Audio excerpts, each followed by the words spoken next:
I got three quotes, okay? And it's funny that those are three biblical quotes about not so about four quotes I found out references to religious books, right?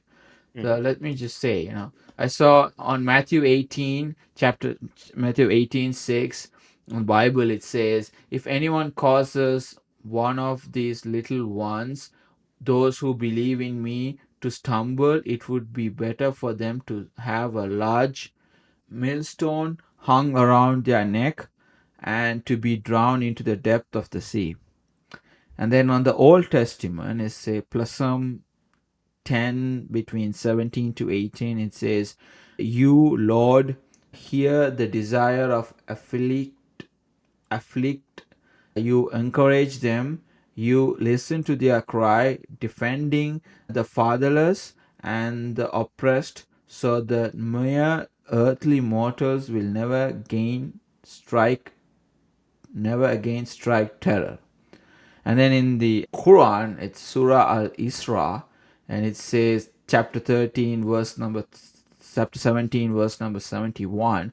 It says, "Oh, and do not kill your children for fear of poverty. We provide for them and for you. Indeed, their killing is ever a great sin." And if you go to Torah in Exodus chapter 22, verse between 22 to 24, it says, "Do not take advantage of the widow or the fatherless. If you do, and they cry out to me, I will certainly hear their cry. My anger will be aroused, and I will kill you with the sword. Your wives will become widows, and your children fatherless." That's pretty fascinating. Anyways, Hmm. let's get started. So, what do you make of the connection between all of those passages?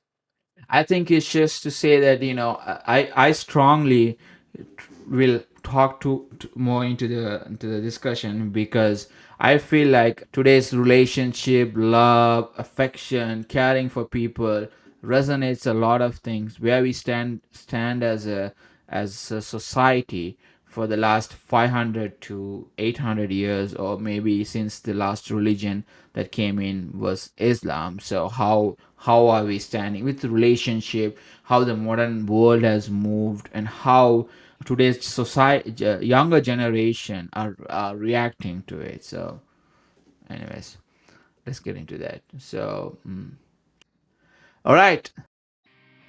And you wanna write it down? Would it kill you just to listen?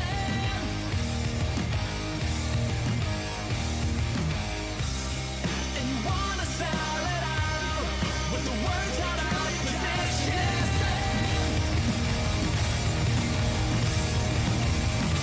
Hold on. And you wanna see the break of dawn? Brush your hair back from your face. You won't see me when Hello everyone, welcome back to Every Degree Matters. I'm your co-host Saffron, and we have my good friend again, Chris. And hope you guys liked our first video that we did. And Chris, what do you think of it? Did you enjoy it? Yeah, and I think I said this last time, it's always a great opportunity to, sit down and have conversations with people. I think that's something Uh-huh. missing sometimes, particularly if you have a job like me where you sit down a lot at the computer. But yeah, it's always a pleasure to have, conversations with friends, conversations with family, just conversations with people. And like I said, I think it's something we're missing. So, it's great, to make a practice of this, on a weekly basis. That's nice. Yeah.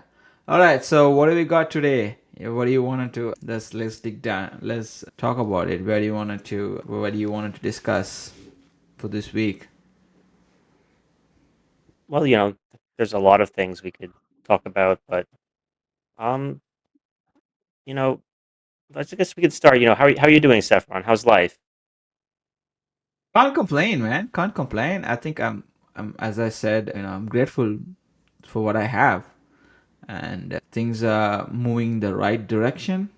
I wouldn't say particularly with the way how I want, but at least it's moving in the right direction. So I'm not in the middle of nowhere.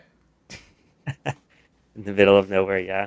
Well, it's Yeah. great, to make a practice of being and having gratitude and being gracious. Something I'm trying to do. Sometimes I feel like I'm heading to the middle of nowhere, but it's always good to remember that every step you take is a step in the right direction. You know, as long as you keep that vision ahead of you. Yeah, and I was telling, I mean, people ask me a lot, how are you doing? And sometimes I don't know how to answer, but ultimately, life is lifing. I'm continuing going forward. I'm grateful for what I have. So yeah, I really resonate with what you just said, being grateful and you know not being in the middle of nowhere. Well, Um, it's hard, man. I think I mean, what I was, it's people today. It's about human connection. I think if you talk about love, relationship, caring for other people, I strongly believe that today's generation or today's society is more widely divided or distance themselves within each other as a human being since the invention of a mobile phone. People are really attached to it. I try to, for example, every day I wake up, the first thing I see, even before I open my eyes, I see my phone, which is a bad thing. I mean, it's a pretty bad addiction. But the first thing I look at the phone, how did my stocks do, like things, of course things are going in my mind, but it's just that I was sad on myself, that saying, wow, I'm just addicted to this thing that can't even talk back to me. But I got to look at it. And also I think that's why sometimes societies collapse, civilization collapse, rooting back where the people right now, there's so much of discussions going around in the world, how they built the pyramids, what was the key, how did they do it. There's a lot of discovery that's happening, and there's a 2 meter underground, what structure of pyramid before even before the whole pyramid was built. I was thinking, I believe is that was some of the historians or archaeologists, they do believe that we have been de-evolution. That means I think human society reached a peak of evolution, like in the sense like development, human civilization grew, and at some point we just declined, and that's where we are on the decline stage. And noting that it's the lot the all the books of God explains all those things too, because back in the days, if you go back and see, not back in the days, but if you go back in the history, I mean, origins of human, if you look at the ark of Noah, if you look at all those things, I mean, Noah lived for many long years, and they were tall people, and they were not like short people like us. They're like so big, gigantic giants type of a deal. And I feel like maybe it's because we had such something happen. Right now the society is it's in a verge of collapsing, and hopefully the next generations that are yet to come can fix it, or could go in the right direction. How do you see, like, what is your thought, like, in terms of yeah. life? Mm. Where are we now? I mean, so based on what you just said, I kind of agree with some aspects of it. So I mean, clearly today we have a lot more scientific and technological advancement than we did 500 years ago, 1,000 years ago. Human health in many ways has improved, lifespans have improved. There's modern medicine that can save you from ailments that could have easily killed you, like 1,000 years ago.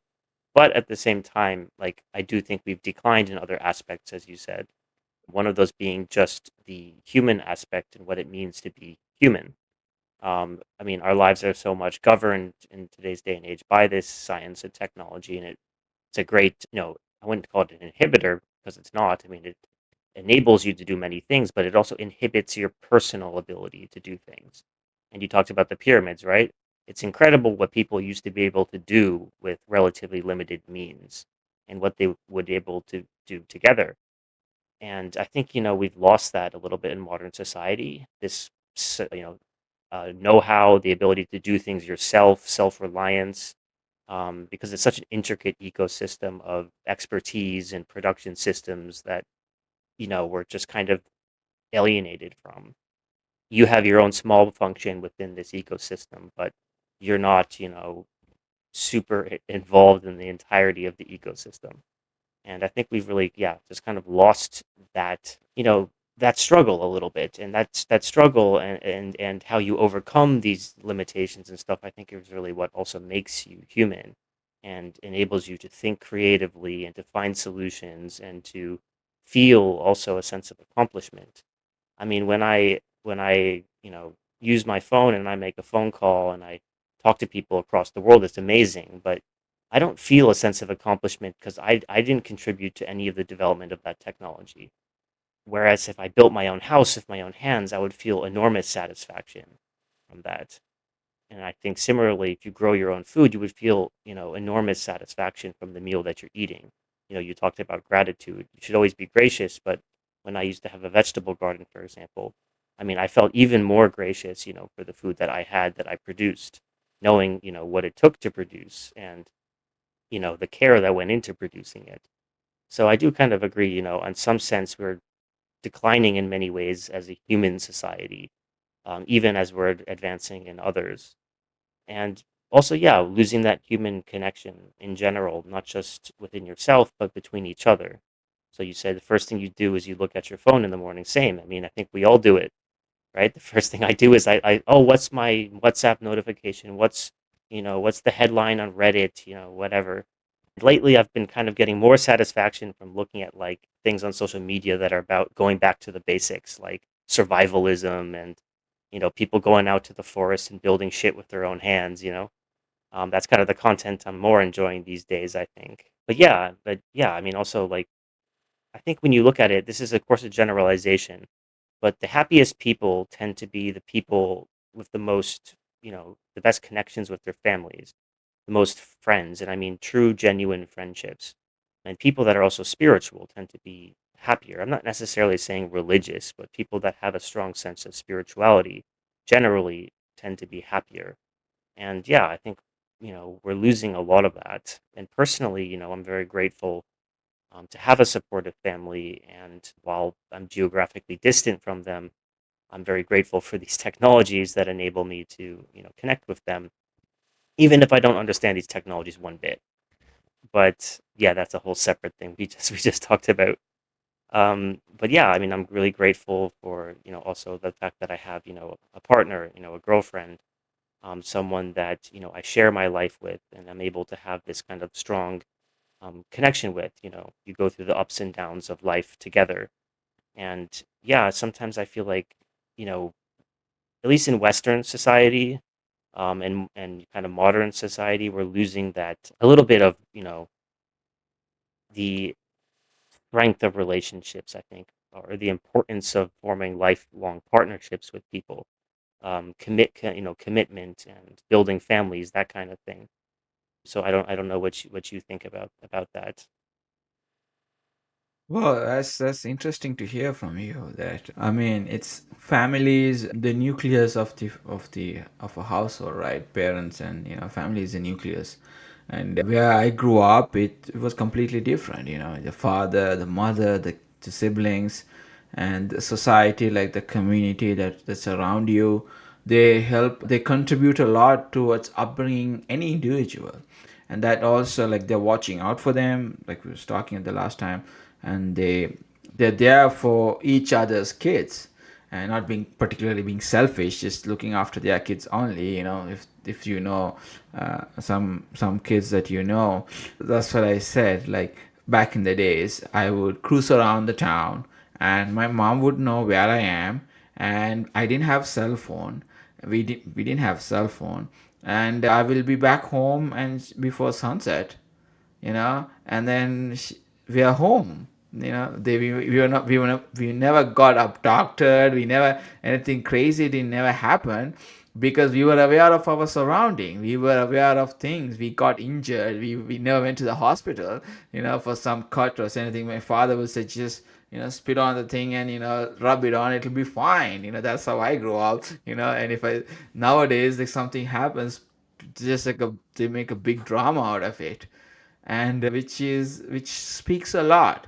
And the point that you were referring to, that the most happiest people I have seen and been proven are the farmers.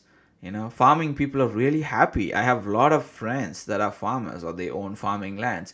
They're Mm. so happy every single day. They are like just joy, they are thrilled, they are pumped. Like what? Let's do it. Like let's do it. Like that's and of course you add a little bit of American patriotism, or whatever you can call it.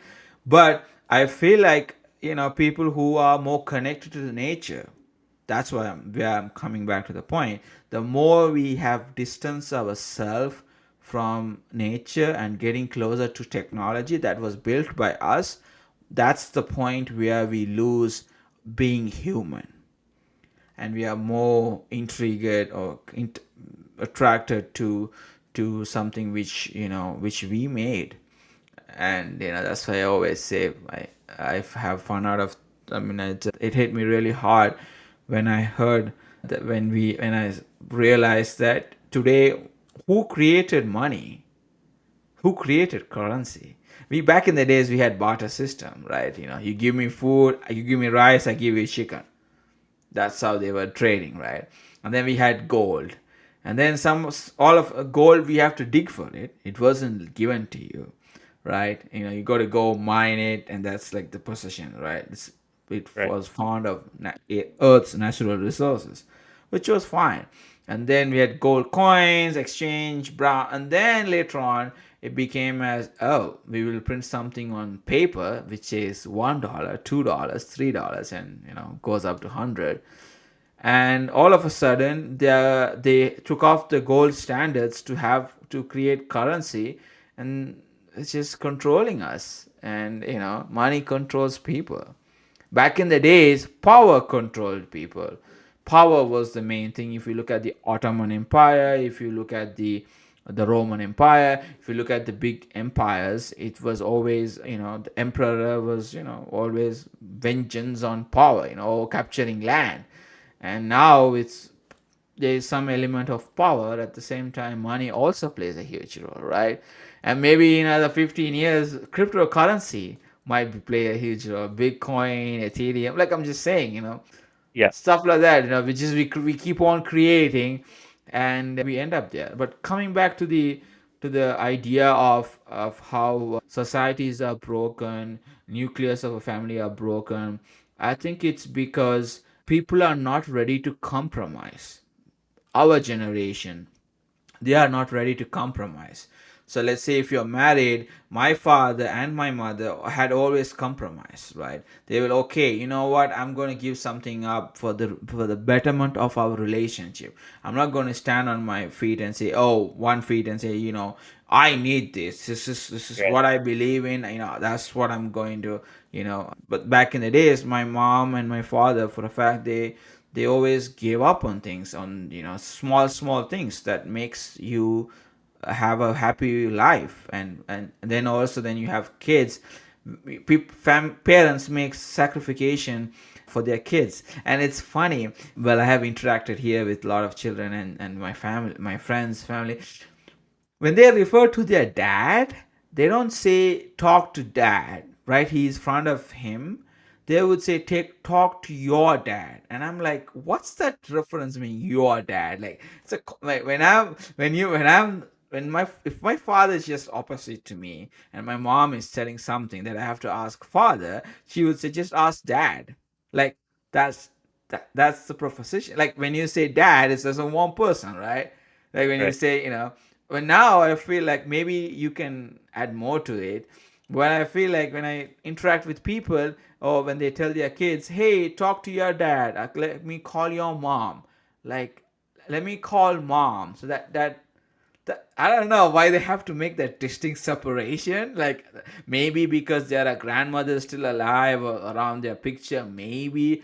Or kids are not intellectually advanced to realize those are common sense, right? And the fact, like people, one of the bigger reason why Trump won the election was core of common sense he always talks about. People lost common sense, and he brought it back. Like, okay, he made common sense. People like, okay, this guy makes a lot of things that we as human being will never.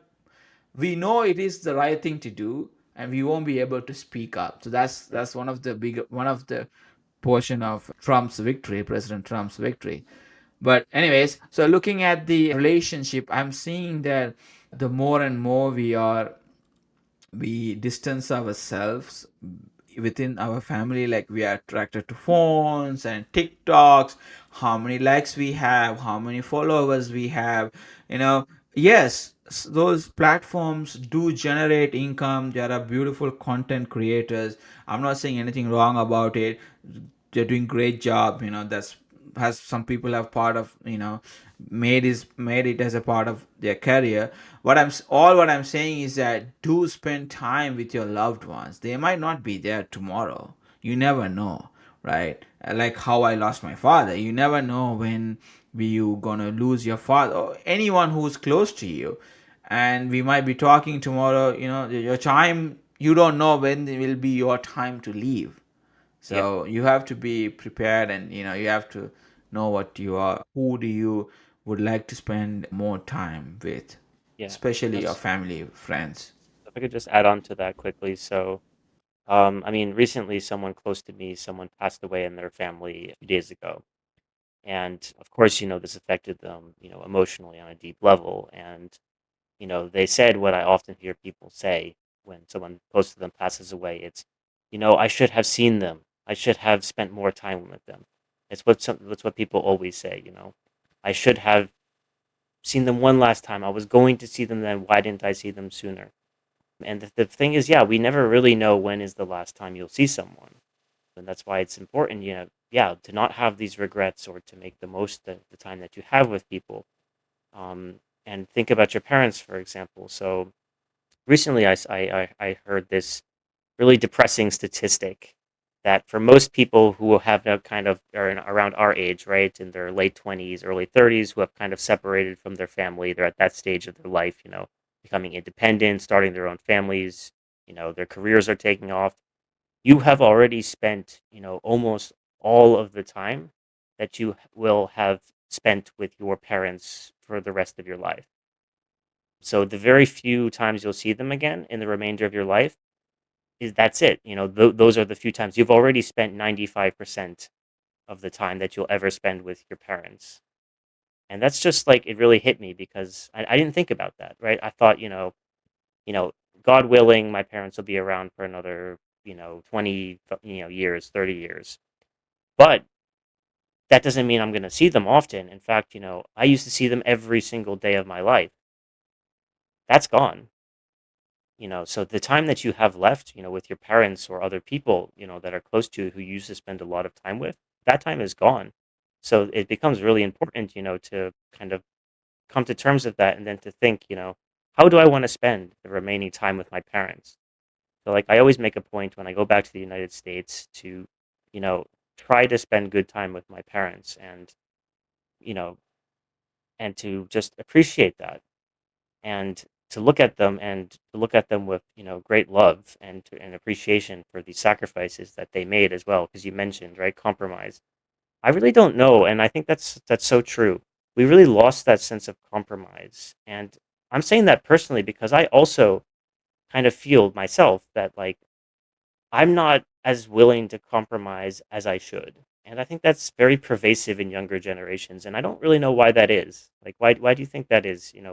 I really do think we've sort of lost this sense of compromise. We kind of put our own comfort and our own needs sort of above everything else. And I don't really know, like, what contributes to that. I think, well, in my understanding, I feel like those things are because sex is freely available. So when sex is freely available, you don't have to, I'm not talking about paying for prostitute or whatever it is, but you go to a bar, you talk to a nice girl, you go on a date, you always get sex on the first date. There's not this 99%, especially if you look at the US. I mean, I'm pretty sure in some parts of the world It is getting there, some, but here it's sort of there. And what I feel is that because all those things, people are not looking for love. People are just looking for temperamentally pleasure. They are not Mm. looking for long term, relationship. They are not looking for long. They are not visioning themselves. Plus, they back in the days, if you're dating a person, you are like, okay, this is the guy I got. I can't screw it up. Now, if I screw it up, there is 8 billion more people, and there's so many people that I can go out and date. And we also have a shameless society where people are like, okay, I slept with this guy today, or for a man, you're like, oh, I slept with this woman today, and I'm gonna sleep with another woman. It's okay to talk. It's okay to. It's like a pride when you say that. Back in the days, it will be like, oh, that's weird. You just slept with two people, that you have a strong relationship with one, and then you went and slept with another one. So I'm just giving you an idea. So because that the shamelessness of the society in relationship and love has come up to this stage, we are like, okay, if this fucking guy, excuse my word, but if he doesn't, what do you call, compromise, I'm not gonna care. I'm just gonna go find another guy. I'm gonna find another girl. There's options, and there's also options available on the other side too. You just walk into a bar. There's so many people waiting online. Online means, at the bar, like I'm giving you an example. And then Right. also the biggest problem are the dating sites, all these dating apps, from Tinder to all those applications that they have. Those people don't want you to get married. They want you to be on relationship. That's how they make money. Right. They ain't gonna be like, you should get married to see one girl and marry. No, they want you to sleep with 10 people or go out on a date with 10 or 20 people, and then maybe you can get married. So we are always fetched with these ideas and things and all. And I think that's because that's the one of the could be the reason where people don't feel a necessity to compromise, because compromise is a huge Yeah. word. Yeah. Sometimes there's a nice movie quote in Christopher Nolan's Batman. He says sometimes the harder thing to do is always sometimes the right thing to do is always the harder thing to do. It generally is, and that's kind of one of the. If only it was so easy, right? Yeah. But yeah, I mean, but that kind of, I think, goes back to, I think, the point I was making earlier about satisfaction. So in some sense, it's almost ironic. We have this burden of choice. Like, we have so many choices now. It's almost like it becomes a burden. Like you said, it diminishes the value of things. Because, like, we can just, well, if this doesn't work out, we just have this option. We have that option. So I think it diminishes value when things are scarcer, right? They have more value. That's kind of just basic economics. And then when it comes to, I think we're just so used to, like, instant gratification, that we don't see the you know the greater satisfaction that comes from something that requires sacrifice, or something that requires building a relationship, building the Great Pyramids of Giza, for example. I think we're so used to just instant gratification that we don't even know what it means anymore to kind of have that ultimate satisfaction, the greatest joys in life that come from sacrifice, that come from building, that come from creating, and maybe even sometimes that come from a place of necessity. You know, when you don't have so many options, you can only go forward with what you have, and maybe you have a greater sense of appreciation for that. I don't know. But yeah, I mean, I think what you said makes a lot of sense. And I don't um, want to cause any internet scan like craziness, because people think, oh, this guy is crazy, what is he talking about? But I have seen it from my own eyes, what's happening across the country, or in matter of fact across the world. And the ones that, like the last time I told you, that people, especially in today's generation, people always live in this fantasized world, right? So we have to bring them back to reality, like temperature check.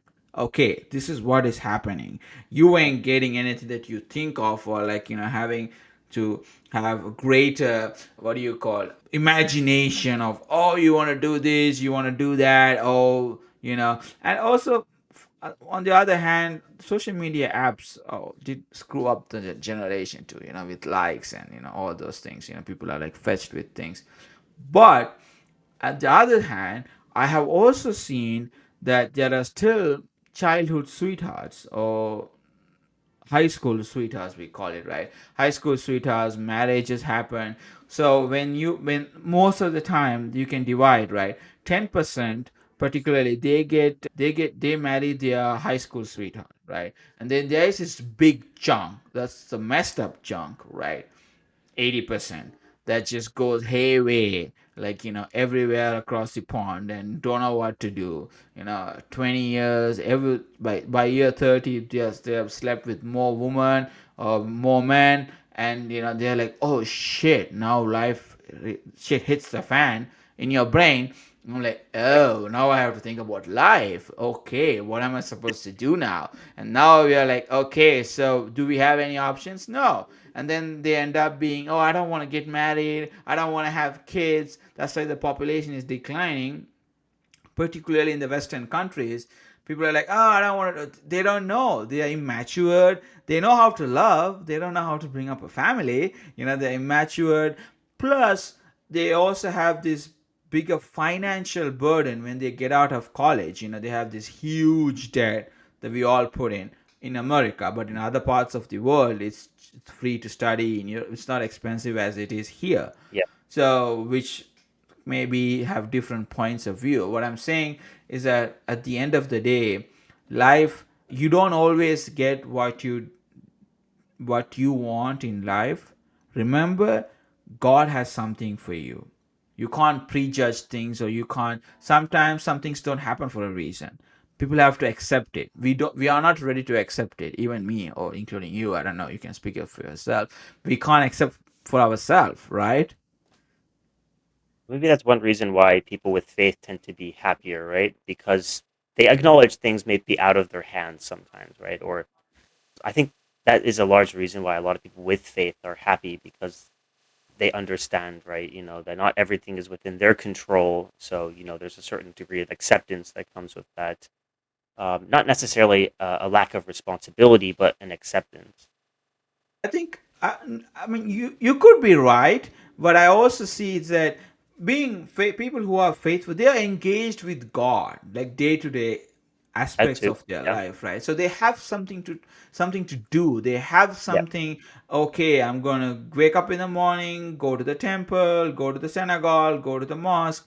I'm going to do something. They have something to do. They're engaging with their God, with the same God, with different names. Like, trying to figure out what they wanted to do. That makes them engaging. Okay. And then, okay, the surrounding people, they always talk about the Bible. They always talk about the Old Testament. They always talk about the Torah, or they always talk about the Quran. So people are instantly, the surrounding is that way.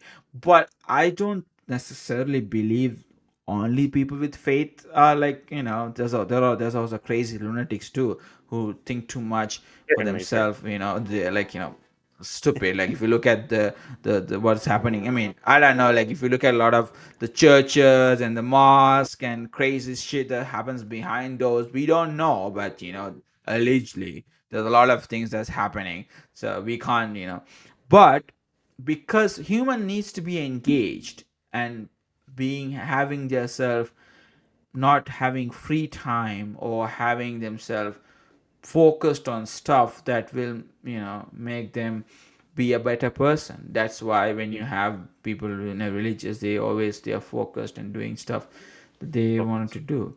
And but on the other hand, there's a whole the relationship thing. People are also scared to bring up a child, and it's also expensive. It's not easy. Yeah. They So I can't want to. buy a house. Yeah. For example, if you look at the mortgage rates are so high. Oh, when they leave their college, they're with debt. And how can they buy a house if two people are working out of college? They first they have to pay off their college debt, Mm. and then by the time you need a house. You can't have a child. I mean, you could have a child in an apartment complex, but it's hard to bring up a child in a. You might have want to have a house, and then if both the parents are working, how are they going to send it to daycare? Daycare is like $200 a day.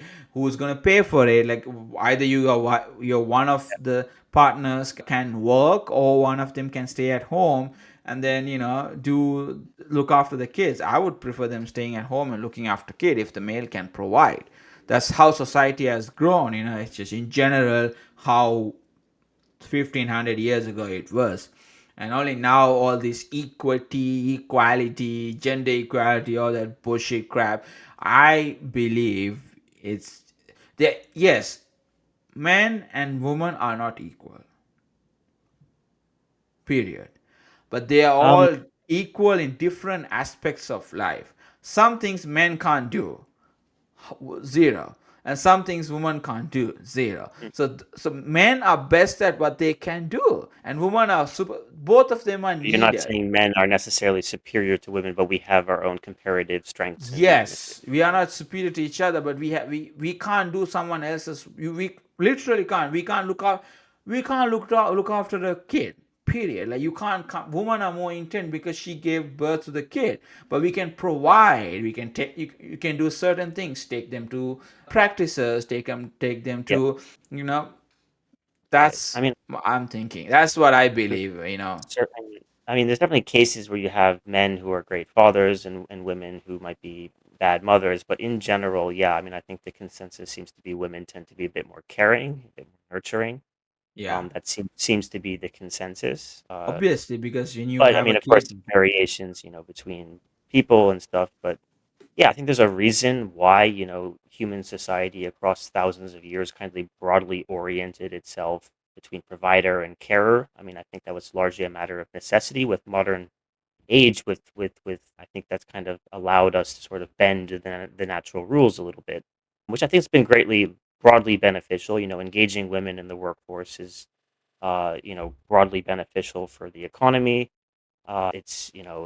It provides women a sense of purpose in society that they might not otherwise feel, um, particularly if they're not having children, right? I mean, people still need to have purpose. So it's obviously it's essential that if you don't have a family, that both partners are working, um, to feel that sense of societal purpose.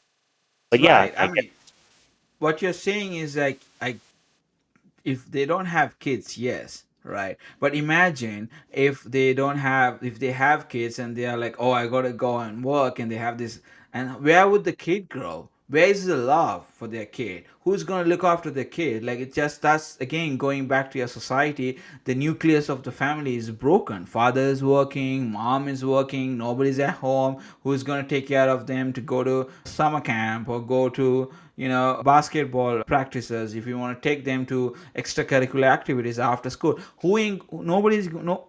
So that's when you are brought up in that way, it's really hard for us to expect a society will have more family oriented society. Because when I grow up, for example, the kid would say, I grew up, I never saw my dad or mom. They are both working, and they don't spend time together. They don't spend time together with us. And I would rather say, the greatest gift for a woman is that could being looking after her children is rewarding. Society should appreciate it. The problem we have, when we grew up, it appreciated it, right? right. Right now the generations like, you are you looking after your kid? That's how they look at it. It's like some burden they have, like as if they have a kid, but they had a kid by mistake, and they are like, Yeah. oh, how to figuring out what they wanted to do, and they didn't take. So my I feel like there's clear distinction between a man and a woman, and there are some abilities that they can do, some we can't do as men. And sometimes, as a society, as a community, we need the moral nucleus support woman to be at the house and taking care of their family kids. Because when, again, going back to the question, of course again, nowadays you can't, because you know why? Both of them graduate, they both of them are in debt, you can't buy a house. So who messed up the whole thing? We, then the old the I think the boomer generation, or whatever they call it, before Gen Z, they were the people who messed it up, having created all these systems and processes that now we have to suffer. I'm not complaining, but it's really hard. If you look at housing prices are Yeah. crazy if you want to have a house. So I want to go back to that thing about prices and being scared of raising a family. So that's a big thing for me. Big reason I haven't even really considered seriously having a family is because I don't feel like I'm financially stable. And that's really important, for me because the way I see it is if you have a kid, you must send them to a good school. You must, ensure they're taken care of. And who's going to do that here? I know my family's not here, right? So you said expensive daycare, you have to provide them with this, you have to provide them with that. And some of these are non-negotiable, right? You obviously, a child needs to be looked after. Some things I think are more like societal values, like, is it really essential that your kid goes to Harvard? Probably not, right? But in some cultures, you have to have the best of this and you have to have the best of that. But and also it's kind of interesting because in Asia it's a little bit kind of reversed. It's changing, but it's a little bit reversed in that kids are not always a financial burden, but also a financial benefit. I think it's a big difference between Western and Eastern conceptions of children in terms of the financial side. For example, in Thailand, it's changing a bit, but it's still the case. You are expected to take care of your parents when they get older.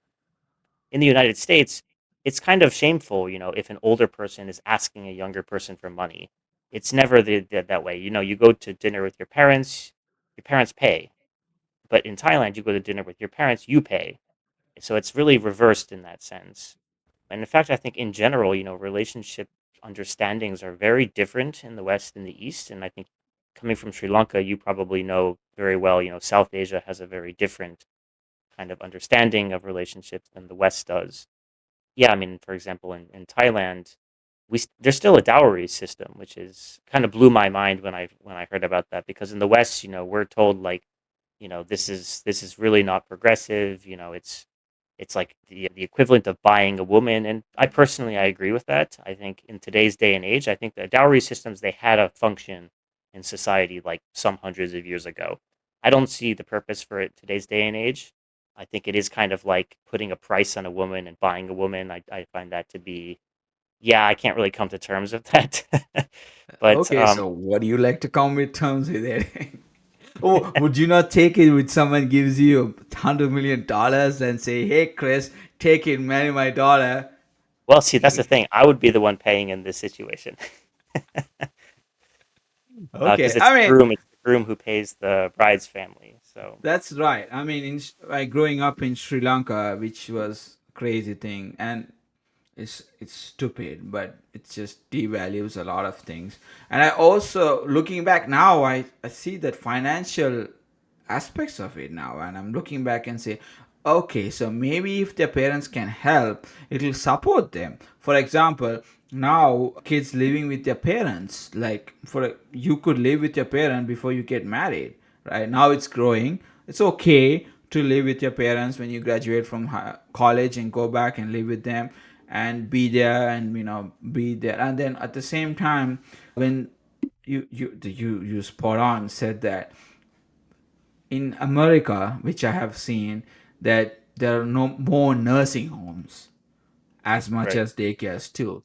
But in Asia, people take care of their parents. Again, when they say that, maybe the dowry effect come into play when they give their house or whatever they are, kids and the in-laws are compelled to take care of the kids. There is some human as as a breed. I feel like we need to have some regulations, then only we be able to achieve small task which is important in life.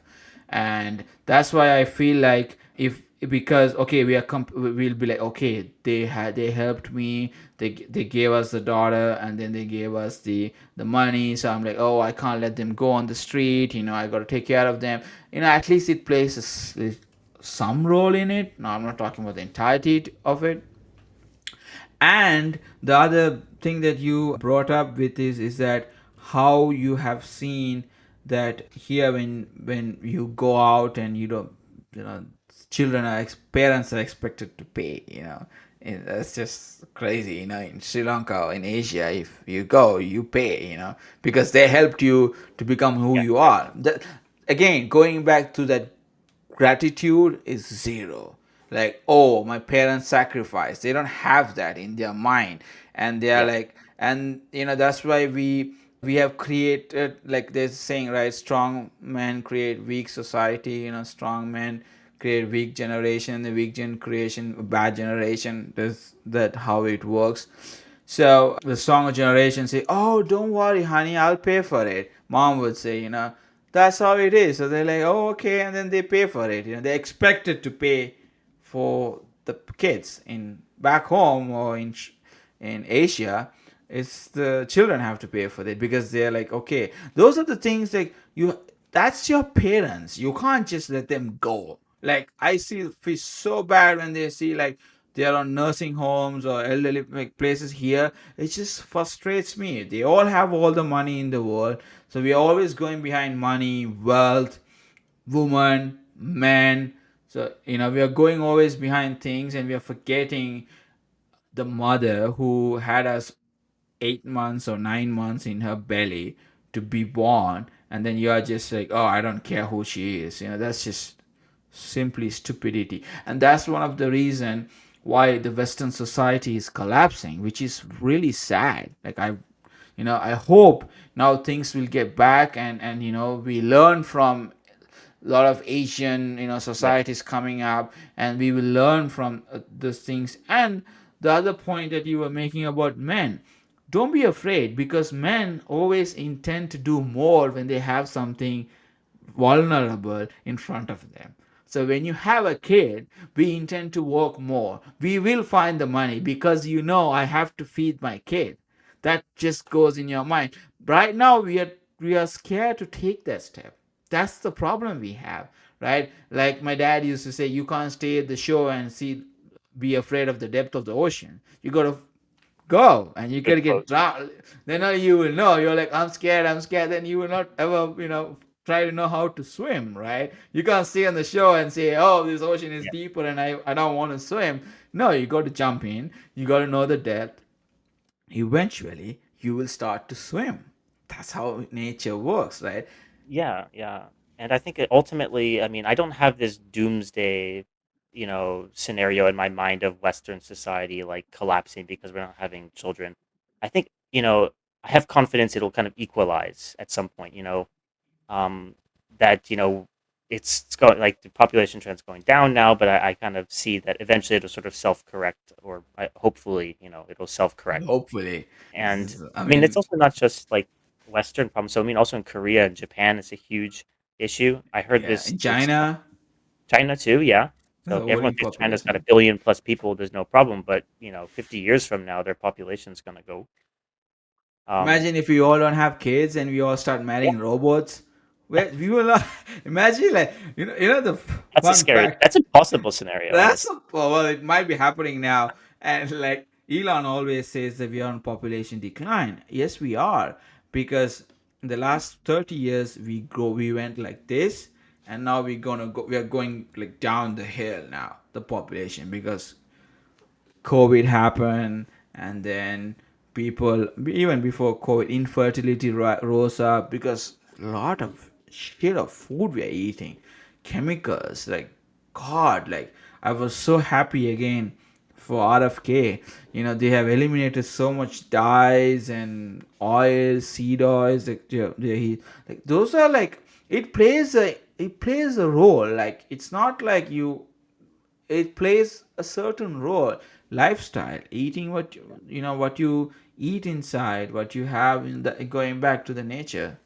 I mean, right? I definitely don't disagree with some of RFK's fundamental ideas. I might have Of some vaccines, other yeah, you can some have the other disagreement, but no, he's doing great stuff. Like, hey, he's saying stuff that are banned in Europe, they sell it in America. Why can't you do the same product? You've been already doing that product to Europe. Europe has strong regulations. Just bring them to America. Easy. You don't have to do anything wrong. Like chronic diseases, there's so much things that comes with it. People don't understand. Like food is the fundamental. You don't want to have people drinking sodas every day and processed sugar soda. Like a week ago, President Trump announced that Coca Cola has finally agreed to put cane sugar, which is good. Sugar is bad, but going from processed sugar to cane sugar, it's not.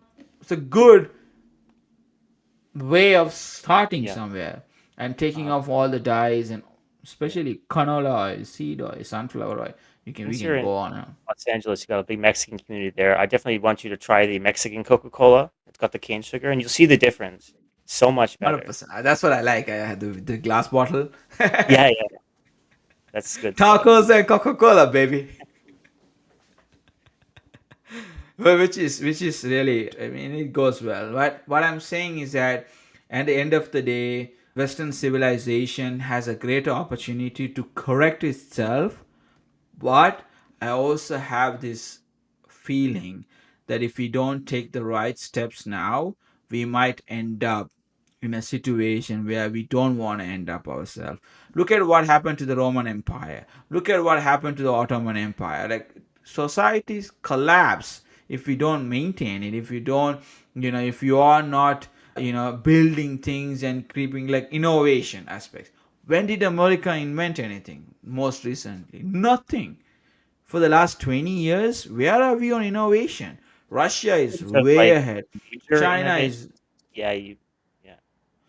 China is way ahead of everything. Where is American innovation? Like I'm sad. Like where are our innovation? We are not thinking out of the box. Yes, we created the dot com. Like what happened after that? Nothing. Like where is our AI? Like luckily with Elon and his innovation and skills that we are getting something like the robot taxis and stuff like that. But also those places, who are the people that are running? Indian or Asian linked innovators. You don't see there's a decline of people that are from America being at the forefront. Look at the top 30 S&P 500 countries. Who are the CEOs? Who are the innovators? So that's because we have created this problem like, so society stopped encouraging. Where are the Elons of the world? Where are the Peter Thiel of the world? Like, PayPal industry. Look at who created PayPal. Like, I'm just giving you an example. Like, after 2000, when the dot com bubble burst, I think, especially America's innovation has declined big time. And I think now it's trying to come up. Hopefully, we will catch up with a lot of other things. I mean, I hope so I because when I it's funny. I lived in France, right? And in France, I used the the credit card, the tapless card in 2014. When Yeah, that took a long time to catch on in the States.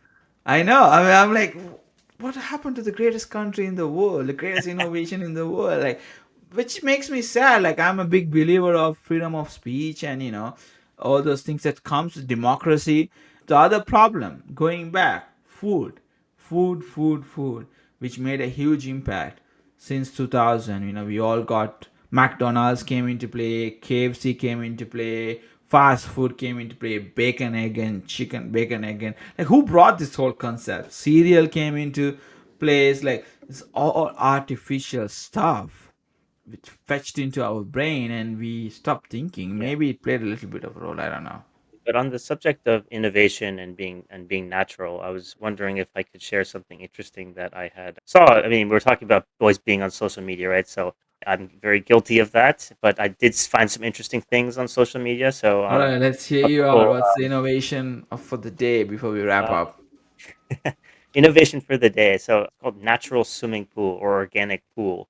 So it's something I Okay. first saw it on a few Instagram reels. But essentially, I mean, just to start, so I'm a big fan of what's called like rewilding. So it's essentially turning like a human built space into more of a natural space. So for Okay. example, like at our, mutual University of Sussex, when I first arrived there, I was kind of interested to see if we could start like a rewilding club at the school. Then I found out they already had one. In fact, the university was Oh, already converting a lot of their lawn space to like natural meadow space. And as an American, I really like a nice green lawn. Like everyone imagines, right? The American dream of nice white house, a beautiful big green lawn, some kids running around. And I love that.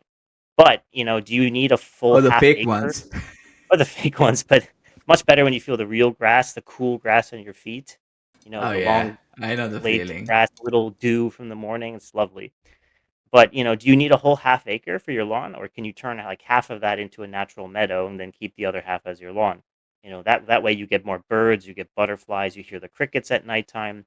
It just becomes a lovely thing, promoting biodiversity. And so I'm a big fan of rewilding, and I think this kind of follows a similar concept. So a natural swimming pool is, um, it's exactly what it sounds like. It's like a pond, but it's not like this gross, dirty, pond full of bacteria and algae. So it actually functions by the water through like natural filtration systems, kind of like wetland ecosystems that kind of are on the periphery of the pool. So as you can see here, right? So like in the middle you have your water, but then the water is then cycled through, plants and kind of like wetland environment that naturally filters your water. So you don't need harsh chemicals. You were talking about, Saffron, about chemicals, right? So you don't need these harsh pool chemicals. So no more dry skin when you get out of the pool, no more burning eyes, no more dry hair. So it's perfectly natural. You don't need to maintain it as much as a normal swimming pool, and at the same time, it's like maintaining biodiversity. So you get like dragonflies, you get frogs, and you're just like swimming amongst nature.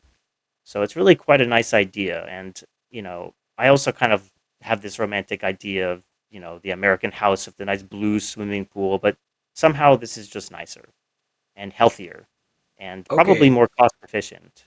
Okay, Um, so I have a question. So you're saying that you build this, but mhm. you don't put anything, but you just make sure you build it close to a natural habitat. Yeah, so I think like they install, as I understand, like they, hollow out the area, put probably some concrete or something at the bottom to retain the water. I'm not sure exactly how it works, but then they plant, Okay. like the regenerative zone, as you can see on the picture Okay. here. Okay. I have So seen then this the somewhere water, up in New mm, York City, upstate. oh, I in New was York. there. They have this regenerative. Yeah, I think I've seen something like that. Great. All right. Yeah. Thanks, Chris, for your innovation of the day. And once again, thanks for all of you guys listening to us. And I hope you guys enjoyed the first episode that we did. And let us know on the comment section what do you guys think. Do we need to do any changes? And sooner or later, we might also have some interesting guests on our podcast to talk about more things about life, what's happening around the world, and give our thoughts, having a delightful conversation at the same time, respecting each other's views and opinion. Maybe it's the same thing. What, Chris? Yeah, I mean, as Saffron said, thank you very much. And hopefully we'll have some guests as well on for more diverse opinions and views. And we look forward to catching you on the next one. All right, guys, thank you. Please do follow us on all our socials, and you guys have a good night.